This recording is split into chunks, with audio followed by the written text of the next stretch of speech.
Ser Podcast.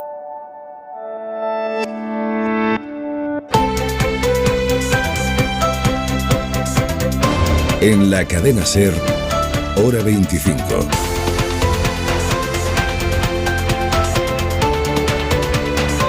Aimar Bretos. Muy buenas tardes. El día en el que se ha aprobado definitivamente el plan para que nos lleguen los primeros 9.000 millones de euros, 9.000 millones gratis sin que tengamos que devolverlos. En ese mismo día, España se ha sumido hoy en un debate de aurora boreal sobre si Cuba es o no una dictadura. Sobre si un país de partido único en el que la gente se está echando a la calle a gritar libertad y en el que el gobierno ha cortado internet para que la gente no se eche a la calle a gritar libertad es o no una dictadura. Vamos con ello ahora. Pero antes, los datos pésimos de la evolución de los contagios aquí en España. Superamos ya los 4 millones de contagiados en nuestro país, y esto en el registro oficial. Ayer advertía Fernando Simón de que la incidencia podría situarse por encima de los 400 casos por cada 100.000 habitantes, y ni 24 horas ha tardado en superar, y mucho. Esa cifra está ya en 436 casos. La peor cifra desde febrero. Adela Molina, buenas tardes. Hola, buenas tardes. La incidencia sube 68 puntos en un día, que es mucho, aunque hay que tener en cuenta que ayer no pudieron actualizar sus cifras dos comunidades, Baleares y Cataluña, que es con diferencia la comunidad que suma más contagios. Su incidencia supera los 1.000 casos por cada 100.000 habitantes, más del doble de la media. Siguen siendo los jóvenes los que tienen más positivos. La incidencia de los veinteañeros multiplica por 10 la del grupo entre 60 y 69 años. En los hospitales, hoy hay casi 300 pacientes más que ayer, y en Cataluña la ocupación empieza a llegar a cifras preocupantes. 1 de cada 5 camas es ya para un enfermo de coronavirus. De momento, lo que se mantiene en niveles relativamente bajos es la letalidad. Sanidad suma este martes otros 13 fallecidos a la estadística oficial. Y escuchen esto, Andalucía, la Junta, dice que 3 de cada 4 personas que están ahora mismo en las UCIs andaluzas por COVID, 3 de cada 4 son personas que no han querido vacunarse. Juan Marín, vicepresidente andaluz. Tenemos 122 personas en UCI, pero es que resulta que el 72% de esas personas que están en UCI son negacionistas, gente que no se han querido poner la vacuna, entre 50 y 60 años. Era algo muy atípico que gente que ya estuviera vacunada con entre 50 y 60 años estuviera ingresando en UCI. Pues precisamente sobre esto acabamos de conocer una estimación bastante exacta de cuánto les cuesta a los sistemas de salud el hecho de que una persona no se vacune, decida no vacunarse y caiga enferma. Javier Ruiz, buenas tardes. ¿Qué tal? Muy buenas tardes. Y abre todo un debate económico, y es: hay que pagarle la factura sanitaria a quien no ha querido vacunarse. Vacunarse cuesta 37 euros. Ese es el coste de una vacuna de Pfizer. Caer enfermo, pasar por UCI, cuesta 34.927 euros. Esa es la diferencia. Es 1.000 veces más caro para el sistema público ser negacionista que no. Así que la pregunta está servida. Todos estos enfermos solamente en Andalucía dejan para la sanidad pública un coste de 2.903.000 euros. 2.903.000. Hay que correr con el gasto de gente que no ha querido correr con la vacuna. Ruiz, gracias. Hasta ahora. Es noticia de ahora mismo: un incendio cerca de Barcelona ha obligado a cortar la AP7 en dirección a Tarragona. Última hora, Andrea Villoria. Pues el fuego ya ha quemado más de 126 hectáreas de los municipios de Castellví, Rosanas y Martorell. El incendio sigue activo, fuera de control, por el viento y la dificultad y el peligro añadido que supone que esté muy cerca de las casas y de las carreteras. Hay 3 cortadas, la más importante, lo has dicho, la P7 dirección Tarragona. Se están desalojando decenas de vecinos de 4 calles, confinadas ya 2 urbanizaciones, y el Ayuntamiento de Castellví ha abierto un centro cívico para los afectados. Hay 60 camiones de bomberos y también 11 aviones tirando agua para controlar el incendio, que es hasta ahora el más importante de todo el año en Cataluña. Y que es enano en comparación a lo que está ardiendo ahora mismo en California.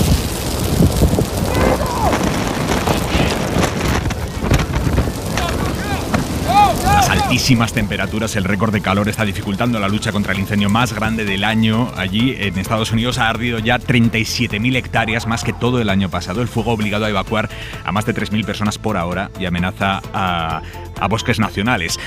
Aquí en España el calor extremo por ahora nos sigue dando un respiro. Por ahora vamos a poder conciliar el sueño, aunque las temperaturas volverán a subir poco a poco a lo largo de la semana. Luismi Pérez, buenas tardes. Buenas tardes. Se ha acabado el calor extremo y hoy ha bajado la temperatura también en el sudeste del país, y nos espera una noche que será bastante fresca, sobre todo en el interior peninsular. Mañana, en cambio, vuelve a subir un poco la temperatura, sin estridencias, hasta los 35-36 grados de máxima en el Guadalquivir y el Guadiana, y vamos a tener más viento que hoy. Ya se reforzará En el estrecho de Levante seguirá el viento, por otra parte, de Alisio en Canarias y de Cierzo en el Ebro. Algunas nubes en el Cantábrico con algún chubasco. Y sobre todo, mañana por la tarde, en el norte de Cataluña, nuevos chaparrones.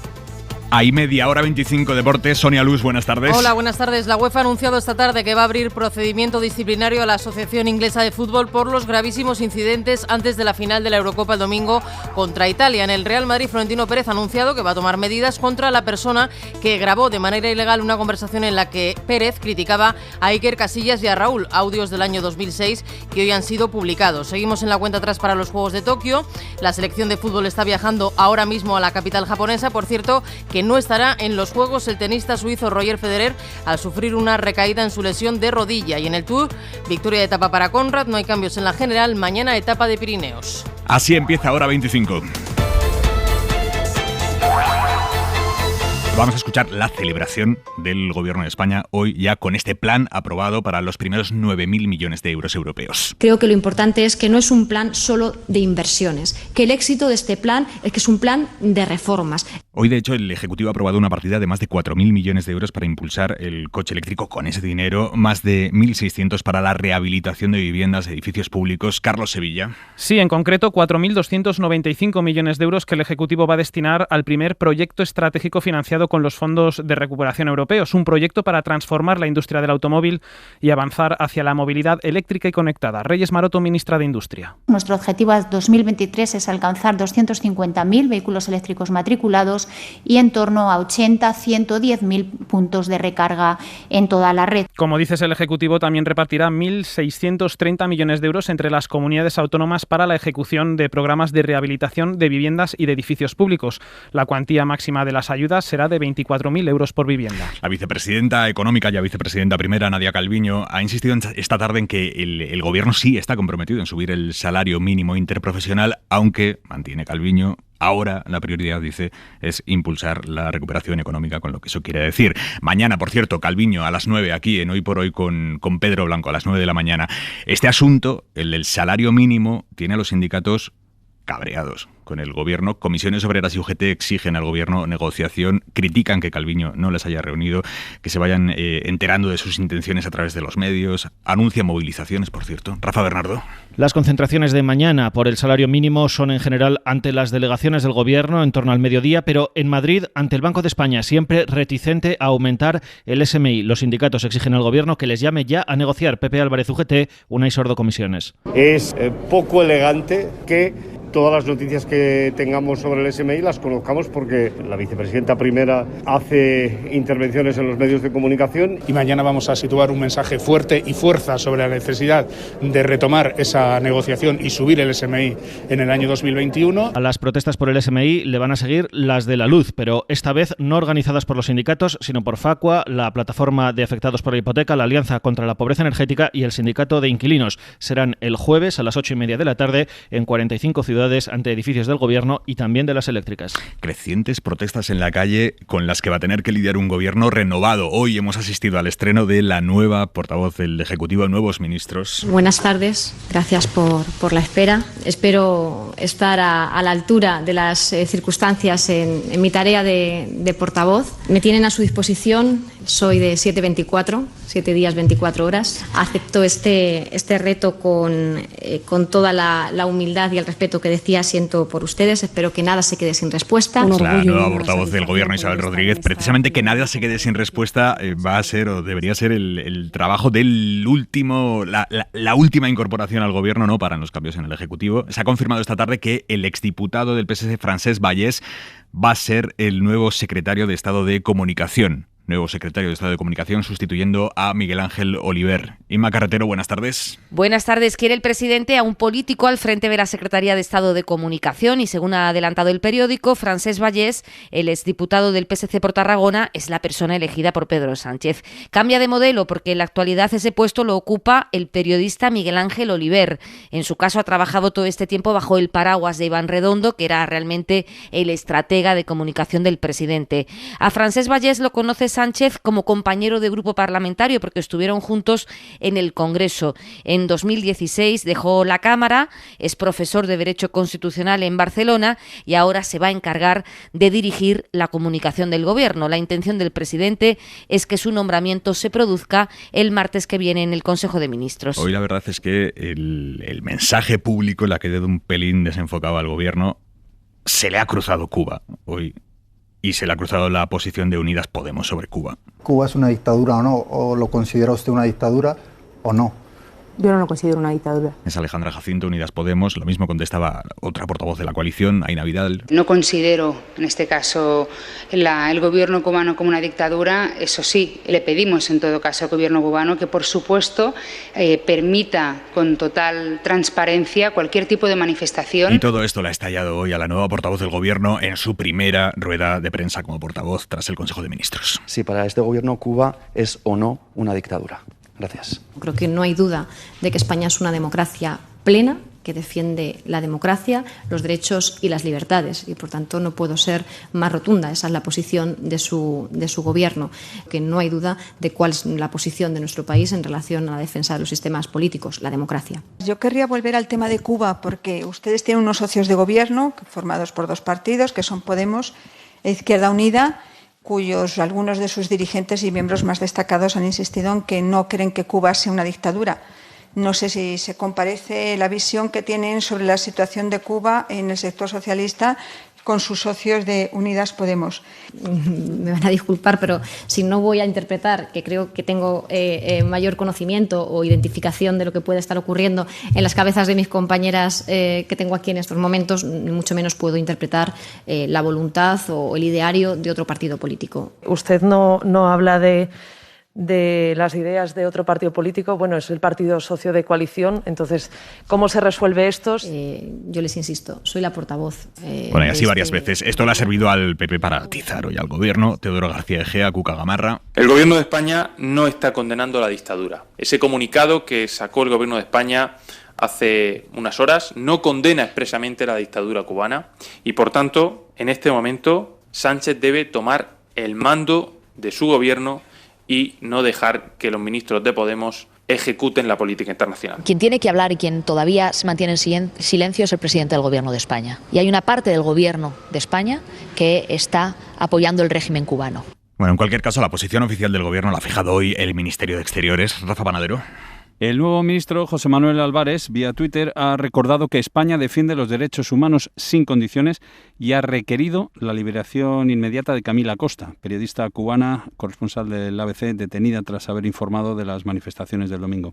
Más allá de ese mensaje, España se mantiene a la expectativa de ver cómo evoluciona la situación en el día de hoy, según un comunicado de Exteriores en el que también se dice que España defiende el derecho fundamental a manifestarse de forma libre y pacífica y se pide al gobierno cubano que lo respete, y se muestra la preocupación por las graves carestías, frase textual, a las que hace frente la población cubana. El gobierno de España pide que se incremente el ritmo de las reformas, añade que en la crisis que sufre Cuba confluyen varios elementos como la crisis económica o la caída del turismo por la COVID, sin mencionar el bloqueo estadounidense, y se compromete a estudiar formas de ayuda para aliviar la situación como ya se ha hecho con otros países de la región. 8:15, 7:15 en Canarias, avance express de la tertulia de Hora 25. Cristina Monge, ¿cómo estás? Buenas tardes. Hola, ¿qué tal, Aymar? Muy buenas tardes. ¿Qué te sugiere este debate de Cuba no es una dictadura? El hecho de que hoy se le haya cruzado al renovado gobierno en su primera rueda de prensa, esta diferencia de criterio entre socios, que la portavoz se haya resistido a decir si Cuba es o no una dictadura, que Unidas Podemos esté sosteniendo que no lo es. La verdad es que es un debate que recuerda a tiempos muy pasados, ¿no? Que uno podía pensar que a día de hoy la discusión estaba ya en otro sitio sobre lo que es una democracia. Es cierto que a la hora de definir qué elementos son aquellos constitutivos y fundamentales de una democracia, estos cambian mucho dependiendo del momento histórico, de la corriente de pensamiento o de incluso el tipo de democracia por la que se abogue, ¿no? No es lo mismo una democracia liberal que una democracia que además quiere enfatizar, por ejemplo, la función participativa o deliberativa. Pero estos son ya entrar en cuestiones de, de pensamiento político, ¿no? Pero sí que es verdad que hay algunos elementos que son claves para hablar de una democracia.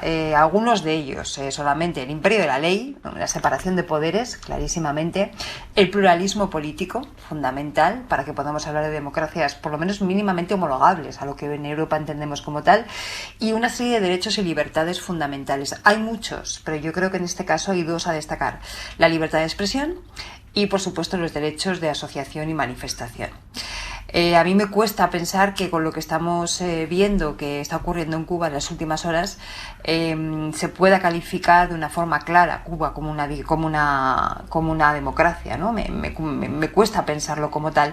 Otra cosa es que digamos que en la situación que ha estallado ahora en Cuba también han intervenido otros elementos, como por ejemplo el bloqueo económico a la que ha sido sometida desde hace muchos años. Por supuesto que también eso ha generado una situación de crisis, de malestar y de estallido social, por supuesto que sí, pero yo creo que una cosa no quita la otra, ¿no? Y a veces tengo la sensación de que se confunden estos debates, de que se intentan tirar balones fuera y echar la culpa, pues insisto, a elementos externos, en este caso al bloqueo económico, que además a mí también me parece durísimo, me parece que no ha sido nunca justo con el pueblo cubano, pero eso no debería tapar carencias democráticas evidentes que en Cuba llevamos viendo hace años y que ahora las estamos comprobando en las calles. Monje, ampliamos a las 10, gracias. Un abrazo, cuidaros. De momento, en las calles, saber lo que está pasando en las calles de Cuba es complicado porque sigue cortado Internet. A esta hora en la isla el gobierno mantiene cortado Internet. En cualquier caso, lo que vamos conociendo habla de calma en las calles. En La Habana está Mauricio Vicente. Efectivamente, las calles de La Habana están en calma en estos momentos, pero con un importante despliegue policial en las zonas más conflictivas y las que fueron sacudidas el domingo por las protestas. Desde ayer, siguiendo la petición del gobierno, numerosos grupos de afines han tomado parques y espacios públicos para escenificar su adhesión a la revolución y no dejar espacio a nuevos conatos de manifestaciones. Desde el domingo por la noche es casi imposible conectarse a Internet a través del teléfono móvil, por lo que sin Facebook ni WhatsApp es difícil para la gente comunicarse. Ayer decenas de los arrestados en las manifestaciones comenzaron a ser liberados, pero se desconoce cuántos siguen detenidos. El gobierno asegura que lo sucedido fueron disturbios provocados y financiados por Estados Unidos para desestabilizar la revolución. En la cadena SER, Hora 25. Es muy relevante la posición que ha fijado hoy Salvador Illa en nombre de los socialistas catalanes sobre el fondo que ha aprobado la Generalitat de Cataluña. Es un fondo de 10 millones de euros públicos para cubrir las fianzas que les ha impuesto el Tribunal de Cuentas a una treintena de dirigentes o exdirigentes catalanes a los que responsabiliza de haber malversado dinero público. La Generalitat de Cataluña creó este fondo, 10 millones de euros públicos para cubrir esas fianzas. Ha habido mucha polémica al entender qué sentido tiene usar dinero público precisamente para cubrir unas fianzas por malversación, pero hoy el jefe de la oposición en el Parlamento, el socialista Salvador Illa, ha dicho en una entrevista en RAC1 que cree que ese fondo sí es legal. Espero que tinguem aquest dictamen el més aviat possible. Yo espero que tengamos este dictamen del Consell de Garantías Estatutarias lo más rápido posible y cuando lo conozcamos podremos decir si se ajusta o no a la legalidad. Yo creo que sí se ajusta. Los equipos jurídicos de mi grupo parlamentario y otros equipos jurídicos que he consultado opinan que es un decreto muy ajustado a la legalidad. Molt ajustat a la legalitat. O sea, el PSC cree que el fondo sí está dentro de la ley. Se puede dar la paradoja de que el PSC sí considere que ese fondo es legal, pero que el gobierno central recurra ese fondo ante el Tribunal Constitucional o que no lo recurra. Quizá las palabras de ella se puedan interpretar como un adelanto de lo que va a hacer el gobierno. Veremos. Y hablando de palabras, hoy las de Antonio Garamendi, presidente de la COE, después de la polémica enorme en las últimas semanas que le ha rodeado por su apoyo, o por lo menos por su no crítica a los indultos a los presos del Procés, hoy Garamendi. Bueno, lo primero que espero es que me indulten a mí, joder, porque yo creo que ya ha llegado... Bueno, no, que me indulten, no, que me amnistíen, joder, porque... El juez que investiga la operación Kitchen, Manuel García Castellón, ha pedido verificar los supuestos mensajes de texto entre Mariano Rajoy y el excomisario jubilado Villarejo. Villarejo dice que existen esos mensajes. El juez dice, investiguémoslo. Mensajes sobre el supuesto espionaje ilícito a Bárcenas, pagado con fondos reservados, pero el verificar esos mensajes va a ser complicado porque normalmente las compañías telefónicas no conservan mensajes más allá de un año. Miguel Ángel Campos. El juez ha pedido a la policía que contacte con las compañías telefónicas y entreguen el posible tráfico de mensajes de texto entre los números de teléfono aportados por Villarejo al juzgado y que supuestamente se corresponden con los que utilizó tanto el comisario jubilado como Mariano Rajoy cuando éste le reclamaba los avances de la investigación sobre el espionaje ilícito a Bárcenas durante más de 3 meses. La solicitud está cursada, pero fuentes del caso consideran improbable que la diligencia tenga éxito porque las compañías telefónicas suelen eliminar los mensajes entre clientes al año de emitirse y supuestamente fueron enviados entre 2013 y 2014. A partir de la semana que viene se podrán comprar los autotest del COVID en las farmacias sin receta. Hasta ahora hacía falta receta, a partir de la semana que viene ya no. Lo ha anunciado hoy la ministra de Sanidad, Carolina Darias. Es una reclamación que algunas comunidades como Madrid llevaban haciendo meses. Bueno, el gobierno lo va a aprobar. Mariola Lourido, buenas tardes. Buenas tardes, Aymar. Y los propios farmacéuticos pidieron otra vez hace tan solo 2 días al Ministerio que modificase la norma para poder vender libremente estos antígenos que facilitan la identificación rápida de los positivos. La ministra Darias ha reconocido hoy que la receta es una barrera para la detección. El martes va a llevar al Consejo de Ministros el Real Decreto, coincidiendo además con esa explosión de contagios entre los veinteañeros con una incidencia que supera los 1.400 casos. Se hace necesario, señorías, aumentar la capacidad diagnóstica del Sistema Nacional de Salud con objeto de intentar identificar de forma más rápida sospechas de casos positivos e incluso de asintomáticos, como está ocurriendo con la mayoría de población comprendida entre el grupo etario 12-29, para tomar las medidas adecuadas y así controlar de la manera más eficaz posible la progresión de la pandemia. La oposición cree que Sanidad llega tarde a esta medida y el giro de postura también es muy grande, desde la desconfianza hacia los antígenos y la resistencia que se hicieran en las farmacias a que ahora se comercializan estos autotest sin prescripción porque, como ha dicho la ministra, es necesario aumentar la capacidad de diagnosticar. Mariola, gracias. Hasta ahora. Y es necesario aumentar esa capacidad de diagnosticar porque, como nos decía Adela al inicio del informativo, la situación en algunas comunidades no para de empeorar, especialmente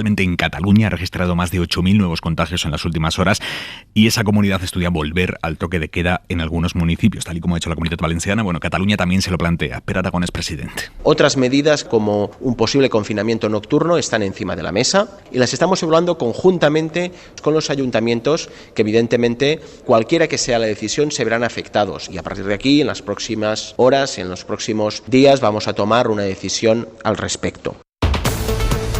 Suscríbete a Hora 25. Todos los episodios y contenidos adicionales en la app de Cadena SER y en nuestros canales de Apple Podcast, Spotify, iVoox, Google Podcast y YouTube. Escúchanos en directo en la SER de lunes a viernes a las 8 de la tarde.